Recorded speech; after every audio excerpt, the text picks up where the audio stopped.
Hey everyone, welcome to another class. I'm Rachel. And I'm Jessica, and today we will be first watercoloring and then embroidering. Yes. So we're combining two crafts that we love, and it's going to be so much fun. Yeah.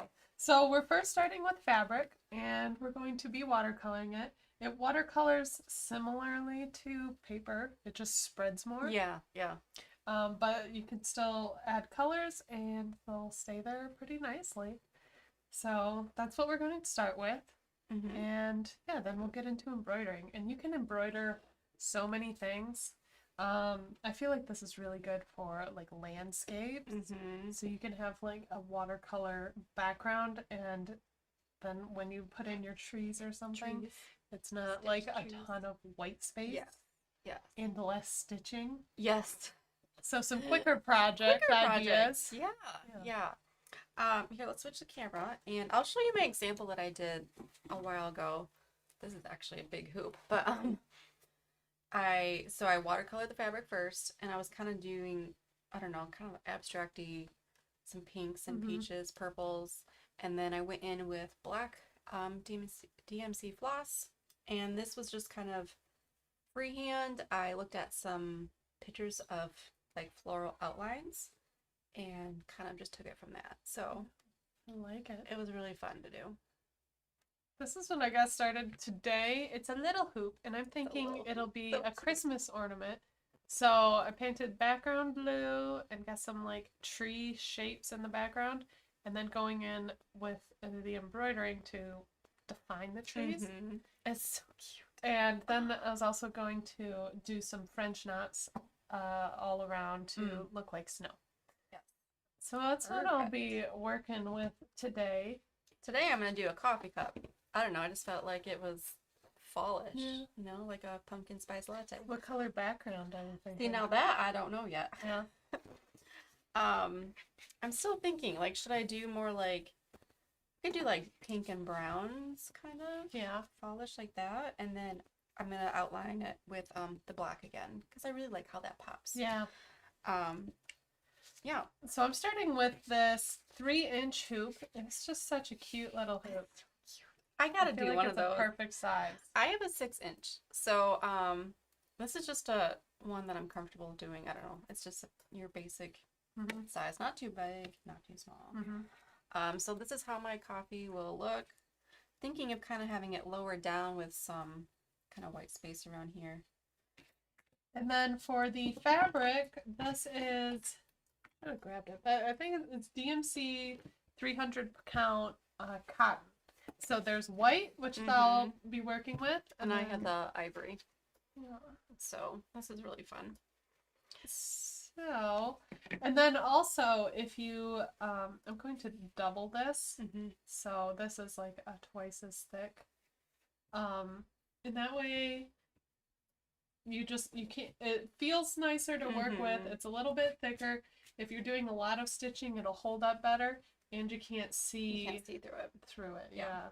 Sometimes I'm gonna do just one layer today because I'm going to be tracing my design on here, and I can't really see it with 2 layers unless I did it some other way. But this is like the most simplest way to do it. Just print it out and trace it. I'm doing it very, very lightly with a pencil, just because that's what I had nearby. And yeah, I'm just gonna trace it right now. Can you give me those scissors? These guys? Yeah. What are those These called? are pinking shears. Pinking shears. Yes. Been learning a lot more about embroidery and all the things that go with it. Like, these are not mandatory. You don't have to have these, but they're really nice. They like trim your edges in a zigzag pattern, and it helps it so it doesn't fray your edges. Which is it does work. It works really well. Like, so this was an edge piece, but look at how the with the pinking shears, is that pink? Pinking shear. Pinking shear. Yeah. It's really not fraying compared to this side, which definitely is. And that can get caught up in your floss that you're working with. So I have experience with that. The landscape I'm working on right now, it kept getting tangled. So I was like, oh boy, we need to get out some of these pinking shears. Yeah. And they come in like, there are different sizes and different brands and stuff of these. These are just like your basic, I don't even know what brand this is. It doesn't really It doesn't say. say, I can't remember. But kinking shears. kinking shears. Yeah, who knew? I mean, I guess other people I probably guess know other about people. that. Other expert embroiderers, but yeah, we're still beginners here. Yeah. So I'm gonna get started. Actually, might go grab that spray bottle. I think I think it's easier. Just like spray it down. Yeah, mist over the area. Yeah. I am just tracing my design here. I found this on Google. I just kind of Googled coffee cup outline and just use that. One of the first ones that popped up. Okay. And then I also grabbed, look at this tiny little iron. Isn't that cute? That's what I use to flatten it out. And this is what the fabric we're using is. 300 thread count, cotton fabric. And it's a nice big sheet that you get in there, because you can cut it and use it for several projects. And then starting with the watercolor, I'm just going to get this a little bit wet. Like 2 spritz, maybe 3. Okay. So it's decently wet. And that'll just make the blending go a little bit easier. Mm-hmm. I really, for anything like woodsy, I love this Woodlands palette. Oh yeah, that's a really nice. This one's probably my favorite. I use it all the time. Okay, and then I'll start with some sky. And like any other time you're working with watercolor, it's easier to slowly add in the color than what it is to take it away. So build up your layers. Slowly build up your layers. And I've got a lot of water on my brush as I'm doing this. Like this is mostly water, and I'm just adding the little touches of the actual paint. Okay, there's my design. I don't know if you can see that, but I did it very lightly with pencil, which should be fine. Putting my watercolors over it. Now I'm just gonna cut that out. Pinking shears. I just think that's such a funny name. And you want to make sure you have at least a good inch or two before you're like putting it in the hoop here. You don't want to run out of room and not have enough fabric. Yeah, it's always better to have more fabric on it, and you can always trim it down when you're done. Because I've worked before with one that it barely had enough. Yeah, and it was a struggle. It just complicates it. We don't need to complicate things. No, yeah. No. This should be easy. Be easy and fun. Peasy. Yeah. No stress. No stress. Which I feel like is really good with embroidery. It's just such a I find it so relaxing. Chill. Yeah. Okay. I'm not doing a very good job. I always do embroidery like at the end of the day when you're watching TV, and that's what I think of it as, just more chill. It's not a get done in one day project. No. It's a work on it here and there. When you feel like it, when you're in the car, when you're, Yeah. Today though, we'll try to get done as much as we can. Yeah, today it's stressful. Today it's stressful. Because we're live. This is stressful. No, it should still be relaxing. No, yeah. I mean, it's still watercolor. I mean, I could just, sit and just play with this for a while like this and have a good time. Okay, so I'm happy with that as my sky. I took the blue most of the way down because I don't want, like when I'm starting to add in my trees, I don't want like a weird white gap. True. Now, going into my trees. You're way ahead of me. I'm just now getting my fabric in my hoop, so I'm laying down the smaller inside hoop. Well, I'll get behind when I'm like going over the trees and all that. Yeah. And then placing it where I want it. I'm not sure where I want it. Probably scoot over a little bit more. And what color should I do? I don't know. Like I could see like browns and oranges and like maybe burgundies. Oh, burgundy. Yeah. Okay. So I'm using a pretty thin paintbrush. This one's from Dilutions actually, which isn't a watercolor paintbrush, but I picked it just because it had the nice thin tip. And starting to draw lines. And these lines all thicken up eventually and turn into trees. And like I said, it's better to start lighter and make it darker as you go. And I also want the more background trees to be lighter in color, so I'll mix more water in with those. My hoop is nice and tight. I am ready to paint. I was eyeing the complexion set because this does have some nice pink and burgundy kind of colors. Oh, I could see the pinks too. So maybe I'll go with that. I don't know. Half the time I change my mind, like halfway through a project. Well, and that's what's good with having multiple sets. Is that, For when you change your mind. Yeah. All the time. Usually when I watercolor, I have at least 2 or 3 sets out. And I like these Prima ones because they all go so well together. Yeah. And it's a good bunch of colors. Like if I was gonna do browns, I know I really like these browns. That brown. But if I want a green, I like this green, or I like this blue. But if I want a red, I go for this one. So just need them all. Yeah, you need them all, and just figure what color you like. They do come with like these little sheets. Oh, yep. To swatch them. Yeah, which for most of them we've lost by now. This one we haven't done yet. Well, because that was like a newer one that we opened. But so you could use those to reference your colors too. So I'm just kind of going in with my pink here. And I don't know what I'm doing. I want to add, I'll kind of add darker as I go. But when you're just doing like a background like this, it's really forgiving. Doesn't need to be perfect. Make it look splotchy or make it look abstracty. So I wanted to add a little bit more detail on some of these more front trees. So I have a little bit less water in my paintbrush, and I'm just adding lines and like upward strokes on the tree.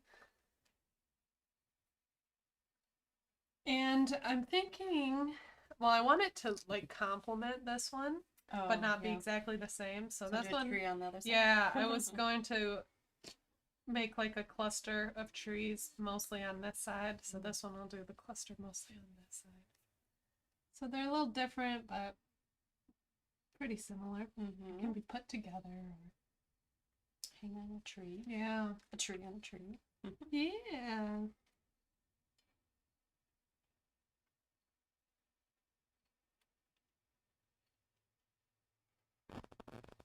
I could just paint this all day. I know. That's what I was just thinking. Like, that's relaxing. And just kind of how it like blurs into the fabric. Yeah, it is pretty relaxing. What? It's more relaxing than the last class. What? Let's see. What was the last Alcohol ink. Man, it was like not working for me. And my practice ones that I did, the flowers, they looked a lot better than the ones I did live. So I posted those pictures in the gallery. Not the ones I did live. Oh. I love alcohol inks, but I think watercolors are still my true favorites. Yeah. Out of all mediums. I don't know what my favorite would be. I mean, I feel like I really like a lot of them pretty equally. Like as far as mixed media goes, I use texture paste all the time. Yeah. I probably use texture paste more than watercolor. But I still love watercolor. See, I usually start with watercolor more, and then I'll add texture paste. See, I'll do the texture paste, then add watercolor. Yeah. So funny the way that we do things. Yeah. We'll get out the same products, and our projects will look totally different. Yeah, I love it. Okay, I got a lot of pink on here now, so now there's some nice browns in here. I could go browner. I don't know. Okay. I'm pretty happy with this. And the thing too with watercolor that you have to remember is that it dries lighter than what it looks like when it's wet. So if this dries like this, it's already a little bit lighter than this one. So I know it's going to get even more light. So I'm going to add a little bit more color, especially on the sky. Because I want that to be, whoop, split. Oh, these browns are going to be too dark. I'm going to go orange. Orangey brown.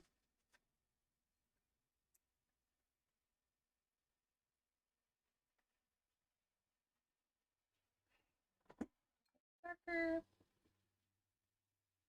And also you can let this dry and go back into it and work on it more. Also, if you let it dry, you can get some more details down on it. So like these trees, if I wanted to put more details on them, because when everything's so wet, they just kind of blur. Yeah. But yeah, you can definitely do that. But because we're adding the stitching on it too, I don't think it needs it as much. Okay, so I'm pretty happy with this. That's cute. Maybe a little bit darker there, but then I'll start drying it. And this does dry pretty quickly using the heat gun.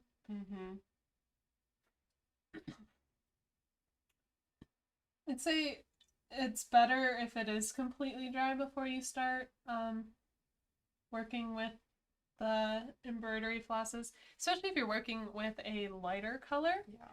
Like if you're just embroidering with black, it doesn't really matter. But if you're using a white, the color can kind of transfer onto your thread a bit. Which actually might look kind of cool. Yeah. But if you wanted just the white. Yeah, it depends on the look you're going for. Yeah. Right. Now I'll just dry this a bit. So I'm doing black. I'm not so worried.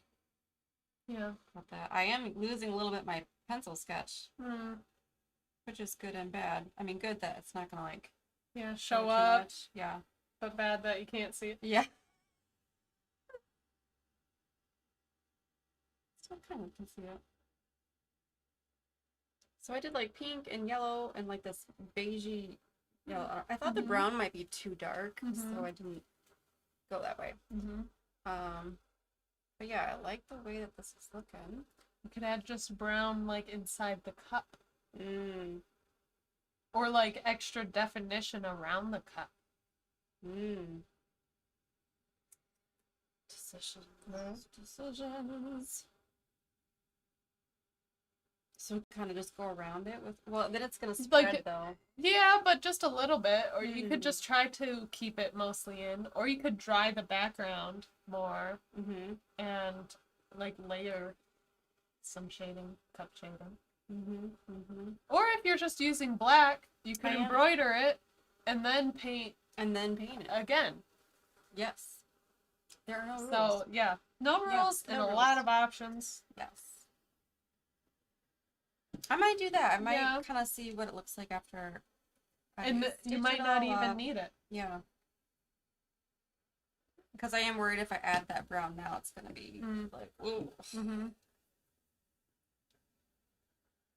I like the little touches of yellow. Kind of brightens it up. Yeah.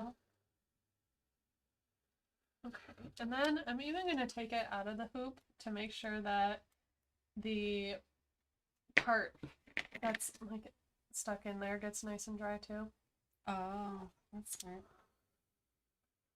I didn't even think of that. Well, and it's also because wood does not like water. It warps and bends and does. It's just not a happy. It's not a happy material when it's wet. Not happy. So yeah, I think just drying it is better. You could also paint it outside of the hoop, which I did think about doing. Oh, but, yeah. I feel like it's easier to plan when you can see it in the circle. Okay, so it's very light, if you can see that. Nice. Oh, look at my nice little I know. circle on there. We were like, we should use the nice white background for today's class. It's just embroidering. We won't make that much of a mess. This is why we usually Why, have a mess of a table that we work on. our table is awful. Yeah. Okay, I think this is pretty dry.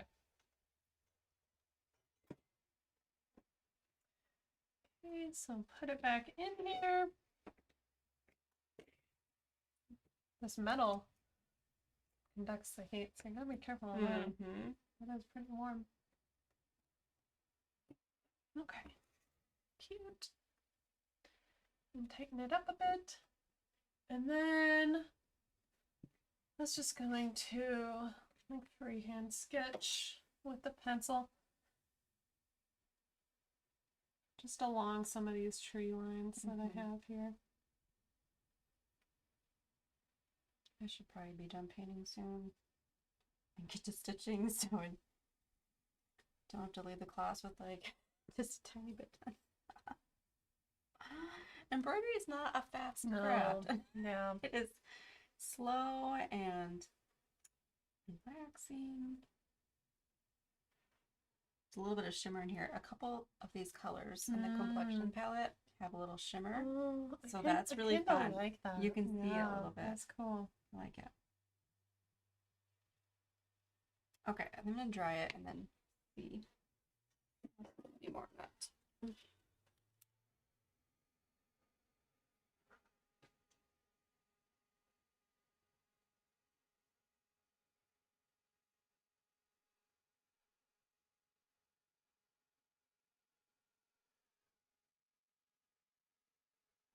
So to draw this tree, I first just drew like this long trunk of it, and then like in sections, making branches and making smaller branches off of those branches. You can see how I did it on this one. You know, it's kind of hard to see the pencil. That's pretty much what I'm doing. I might make this bigger one that I'm sketching on here right now in front, and I might make one of these smaller ones first, so they kind of sit in the back a little more. Yeah, you always want to work back to front. Otherwise, it just gets awkward. Yeah.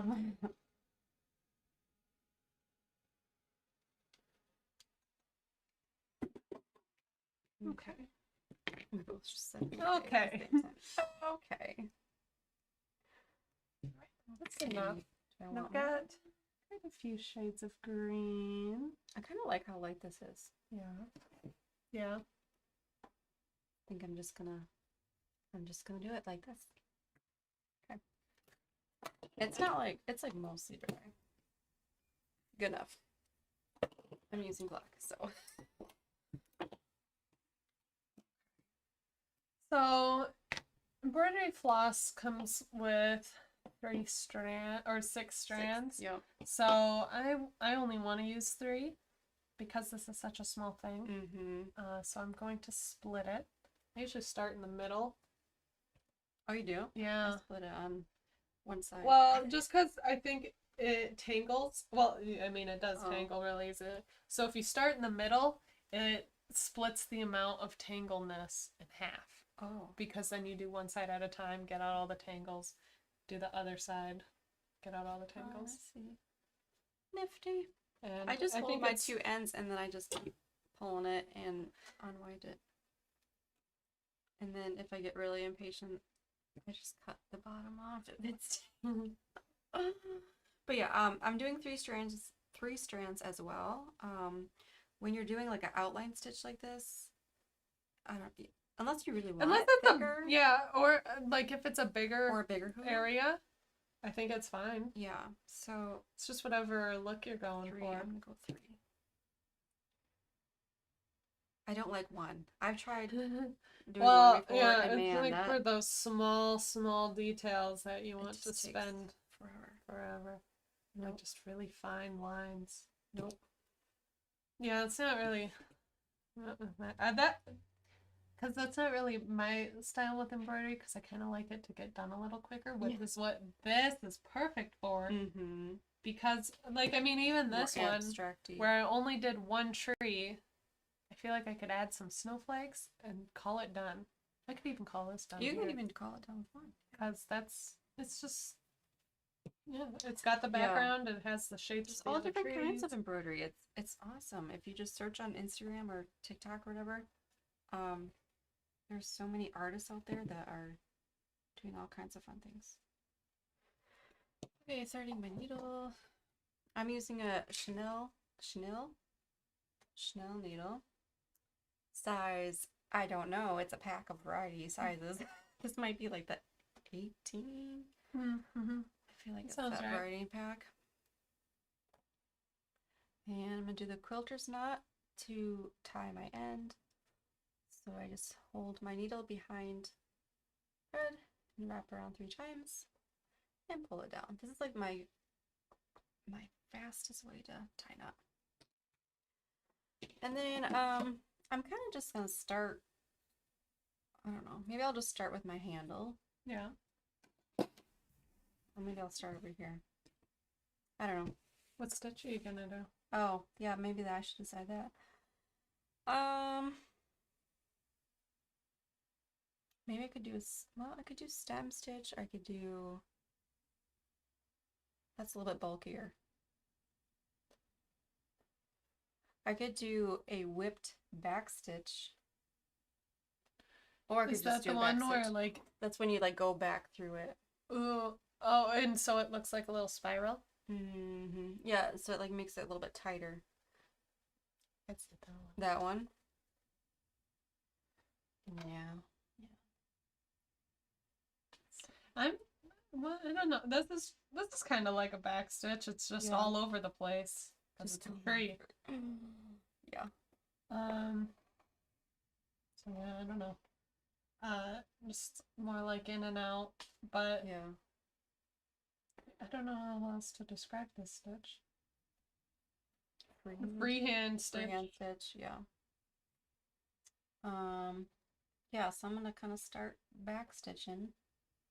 And then with the whip back stitch, after I do like a section, I'll go back and I go like underneath the stitches and it kind of just pulls them together more. So I have my pencil lines that I follow a little bit, but if it's, yeah, if I don't really like that one, or if I think it needs to get filled in somewhere else, I'm fine with switching that up. Mm-hmm.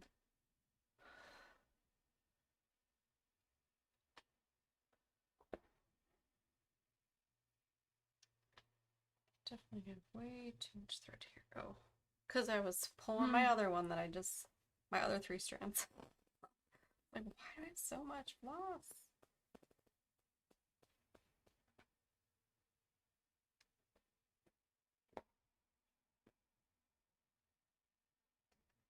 So let us know in the comments if you have ever tried this, combining watercolor and embroidery. Yeah. And if you haven't, are you going to try now that we have shown you?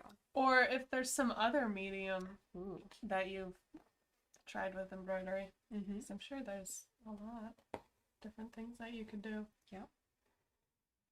I've seen some people do like stitching on their canvases.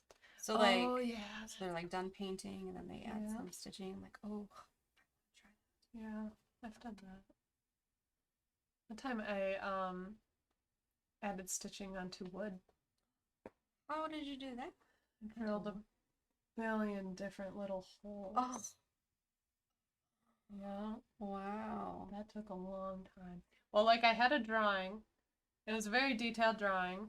And then I wanted to, yeah, it just needed something else. Mm-hmm. So the drawing was already on like a wood panel. And then, yeah, I just took a tiny little drill. Wow. And drilled all the holes, and then I could stitch through them. Wow, that is fun. Do you have pictures of that? You should take pictures of that. Yeah. Post it in the gallery. I don't know if it's... It's more my fine art work. Oh. I'm gonna say. Oh, fine. Bodies. Oh. There are bodies. There are bodies. Okay, well, just send me a picture. Okay. Actually, I think that because I did like a little series of them, I think one of them was a self-portrait. Oh, cool. Yeah, actually. Yeah. Yeah. I actually sold that one.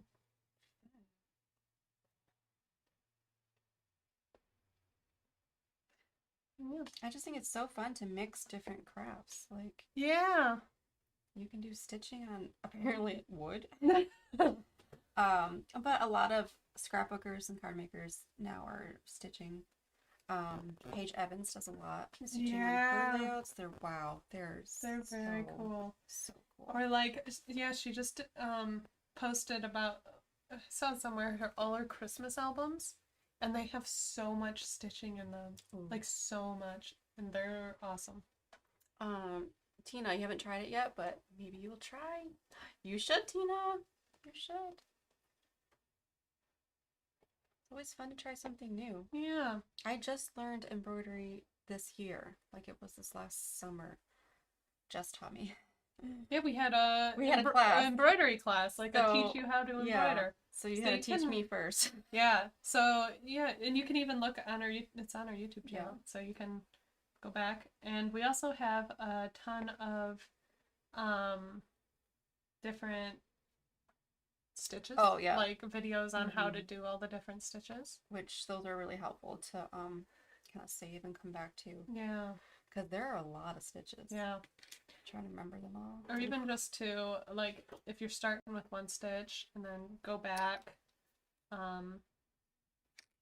like because usually on your projects there are a lot of different stitches that you try to do on there. So remember the first stitch and then do that stitch for a while and then reference back to a new stitch. Yeah. Sometimes it's hard to think and stitch at the same time. Yep. My mug is not very, like, smooth. Well, but when you go back through it, though. Yeah. Then I think it'll turn out good. Looking. Yeah. Because sometimes, I don't know, I'm just not, like, paying attention when I'm poking through. I'm like, oh, that's a little crooked. Well, at least, like, with flowers, it's way more forgiving. Because, you know, you don't need any straight or trees. This is very forgiving. This mug is not forgiving. Not as forgiving, but that's okay. I don't think, well, I don't know if I've ever actually embroidered anything that's not organic. I feel like maybe I've you should done try a lot of flowers, snowflakes, trees, bodies. I haven't really done, yeah, I've mostly just done flowers, and I did a landscape. They had some sheep, which those were so cute. I love the sheep. The sheep make that. They're so cute. So I think I'm just gonna kind of finish back stitching just this side here and then go back through it for that whipped back stitch look. Which should hopefully pull it nicer and neater so it looks like a nice line. But we'll see, because I haven't done a whipped back stitch in a while and slightly forgot how to do it. I think which way to go I first. think either way. Yeah. Yeah, you just have to keep with that same direction. Yeah. Okay, so I'm getting to the wood edge here. So you could either just not, you know, fill this area where there's the wood, because there's the smaller wood on the inside. But I don't want that border. So You don't want your tree just floating? No, not really. So I'm just going to scooch this over a little bit. Oh, and then put it back in, scoot it. And then put it, You think it's gonna leave like a weird crease though on the? No, I think it'll be okay. That looks cool, actually, like that. And then I can continue, and I want to make sure I'm going over this circle by a little bit. So just continuing my tree how I normally would.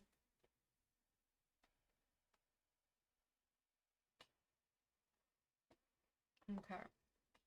Now I'm going to Oh, how do I start this? Do you just come up somewhere?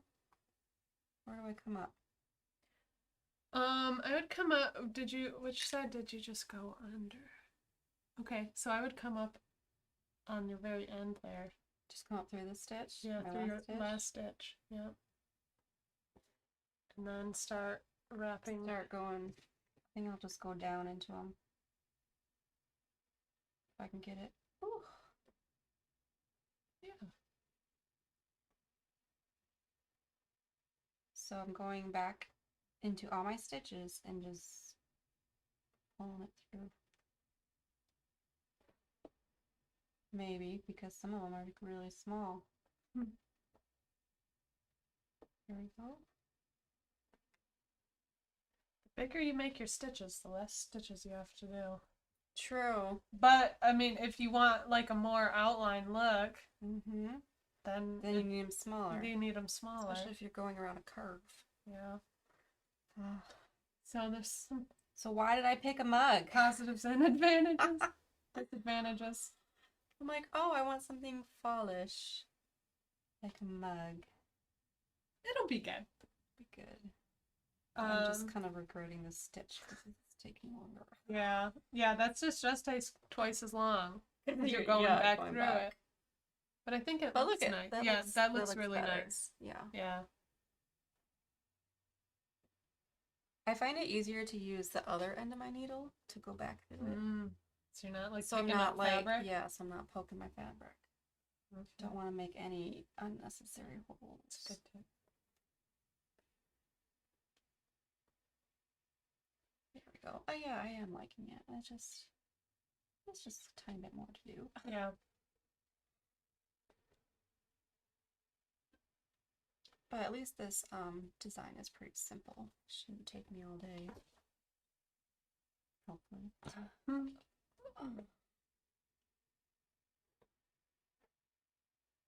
Yeah. Now I'm just thinking about how long it'll take me to actually finish both of these. Because I'll get them started. Mm-hmm. And I'm good with them started. But the finishing them takes a minute. Yep.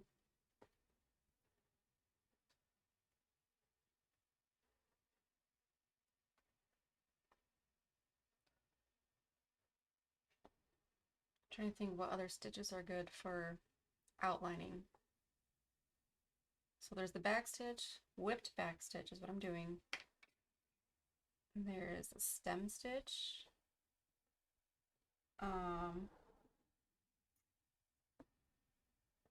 There is an outline stitch that is like the stem stitch, but like you pull it differently, like you pull it up. I don't remember. I have to look that one up. The stem stitch? No, the outline. It's an outline stitch, but like it's very similar to the stem. Or I could just be making this up because I am still very much a beginner in learning. Okay, I'm happy with that. So you can see how I just trailed this off of that edge just a little bit.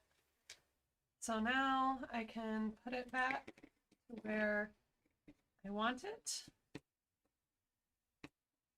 And it will look like it's going off the edge.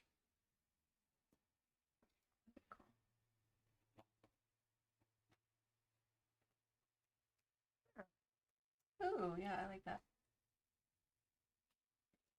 I mean, floating trees are fine too. But... Yeah, and I think on a bigger piece, you wouldn't even notice the floating trees. But just because this is so small, I think having that outline would just get in the way of it a little bit. Okay.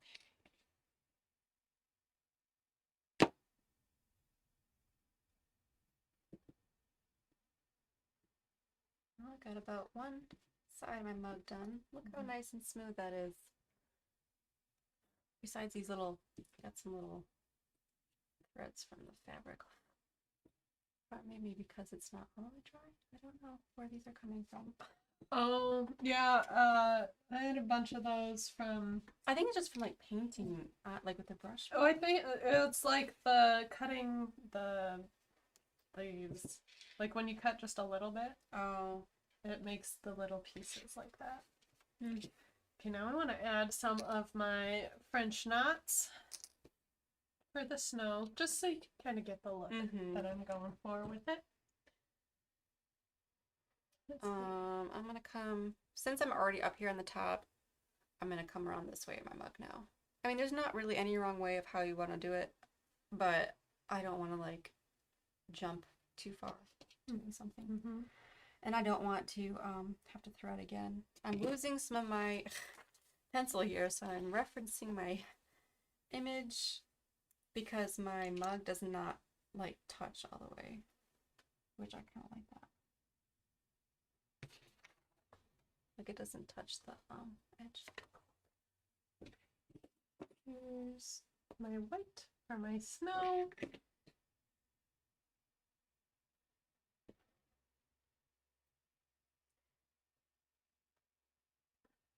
And maybe I'll make my stitches just a tiny bit bigger to help me do that whipped part.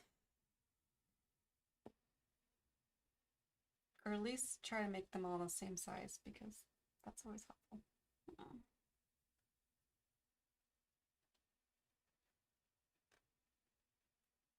And this thread is actually the like the pearl one. Oh. So does it have a little shine to it? Or is it not the pearl? It's like wrapped different. Oh. So it only has 2 like pieces instead of 6. Just gonna use my. Are they thicker then? Yeah. Okay. But I still want to use one. Just excuses on my face. I'm just using my chin. That is great. We need a photo of that. Screenshot that. That would be our photo to share. The photo of the class. Yes. Yeah. Well, it worked. Yeah. I just needed like another hand. Yeah. Okay, that's probably good enough. Okay. Here comes the French knot.